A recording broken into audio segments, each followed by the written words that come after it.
My name is Adam Seif. I'm a freshman here at Penn State. I'm from Pittsburgh, Pennsylvania, and I have Asperger's. I was about 4 when I was diagnosed. Like, nobody really told me. Everybody just said, oh, you're just special. And I'm like, what the heck? Like, what does that mean? I saw right through that. Everyone around me in the quote-unquote neurotypical world almost speaks a different language, figuratively speaking, than someone with Asperger's does. So that just tires me out to the point where I just burn out by the end of the day. Naps are like my #1 escape. Because especially at college here, I've had a bit of trouble networking myself and sort of joining extracurriculars. I mean, I've tried doing a few things, but I don't know, I just feel like I'm not really connecting with the other kids there sometimes. Part of me worries that, like, it's because I'm quote-unquote different to them, but I feel it's also, like, maybe I'm just being paranoid, because nobody really, like, knows what I have unless I actually tell them, and I haven't told most of these people. I don't know, maybe I'm just being paranoid. Do you worry that other people can tell that you have autism? Oh yeah, every day.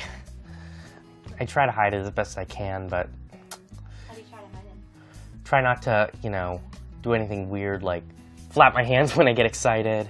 A lot of people on the autism spectrum, these are very common behaviors, like sometimes they rock around, or they talk to themselves, or they flap their hands, or they pace around. It's funny, actually. I remember when fidget spinners were, like, really popular about a year ago, and everyone was using them, even all the quote-unquote normies. And I'm like, this is something, like, a kid with autism would love. Like, I remember when I was a little kid, I would twirl around the little blades on pinwheels all the time. Now everybody's f***ing doing it. You had a YouTube channel. Oh, God, not this. Okay.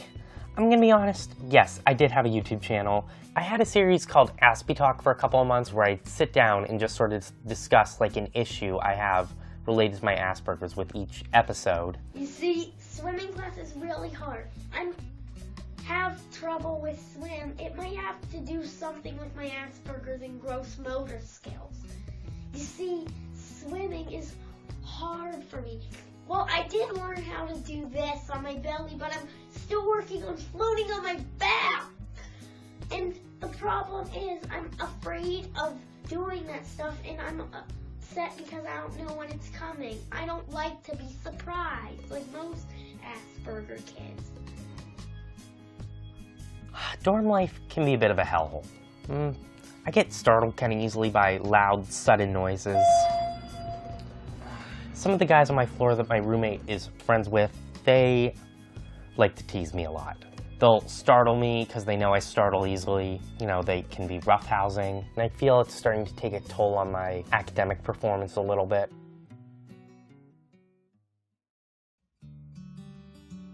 A lot of people believe that autism is one mental illness, but there's different severities of it. Like, I might be on the lower end, while someone else, like, I know a few people who can barely speak properly, who can barely learn properly, who are on the higher end. Asperger's is technically an outdated term because the new Diagnostic Service Manual now puts Asperger's under an umbrella. To be honest, I'm not really sure how I feel about this change. It's just... Call me, like, an elitist, but I feel that saying I have Asperger's, which is what I usually say I have, I don't say autism, I say Asperger's, because when somebody thinks of autism, they'll usually associate with, say, the people who are nonverbal, who are mentally challenged. A lot of great minds in the world are rumored to have, like, what was formerly known as Asperger's, like Bill Gates, Albert Einstein, even Abraham Lincoln. But there's also the people on the other end who are, who can barely, like, hold a fork. And that's why I'm not a big fan of the umbrella autism spectrum diagnosis that the new DSM came out with. It's a really wide spectrum. It's too wide for its own good. The classic example of, like, an Asperger's role model, Sheldon Cooper from The Big Bang Theory. I definitely feel like I relate a lot more to him, even though, I'm short. But he's definitely awkward, but it's somewhat charming in a way that's kind of how I describe myself. It definitely makes me feel like, yeah, I'm not alone, even though I may not be, like, normal, whatever that is.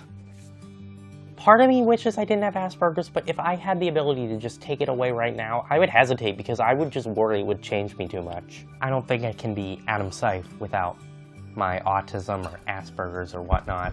Adam, stop it. Adam, if you touch your microphone, I can hear it. I am Adam, and this is Aspie Talk. Bye.